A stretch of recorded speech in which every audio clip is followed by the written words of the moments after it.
Everyone welcome back to my channel. आज के निकितास dish डायरीতে বানাতে চলেছি বাদামি চিকেন। অবশ্যই ভালো লাগলে কমেন্ট করে দেবেন, লাইক করে দেবেন এন্ড সাবস্ক্রাইব করে দেবেন। চলুন আজকে দেখা যাক রেসিপিটা।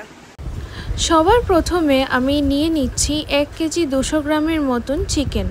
তারপর এক এক করে টক দই, কাশ্মীরি লঙ্কার গুঁড়ো, ভাজা মশলা, চিলি অয়েল, নুন দিয়ে ভালো করে মেখে 30 মিনিটের মতন রেখে দেব। তারপর একটা প্যান বসিয়ে আমি জল গরম করতে বসিয়ে দিচ্ছি।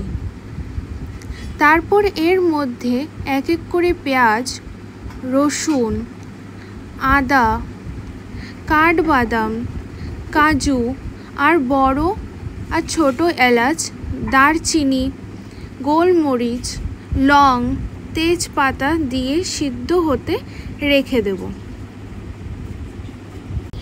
এরপর ঠান্ডা করে ব্লেন্ডারে আমি কিন্তু তুলে নিচ্ছি, তুলে নিয়ে পেস্ট বানিয়ে রাখবো। আবার একটি প্যান নিয়ে এর মধ্যে ঘি দিয়ে গরম করে চিকেনগুলো ভেজে নেব। 50% মতন ভাজা হয়ে গেলে চিকেনগুলো তুলে নিয়ে সেম প্যানে আগের বানানো পেস্ট দিয়ে ভালো করে কষিয়ে নেব। কষানো হয়ে গেলে নুন আর বিরিয়ানি মশলা দিয়ে ভাজা চিকেনগুলো দিয়ে দেব। এখন আমি ঢাকনা দিয়ে সিদ্ধ বসাতে রেখে দেব।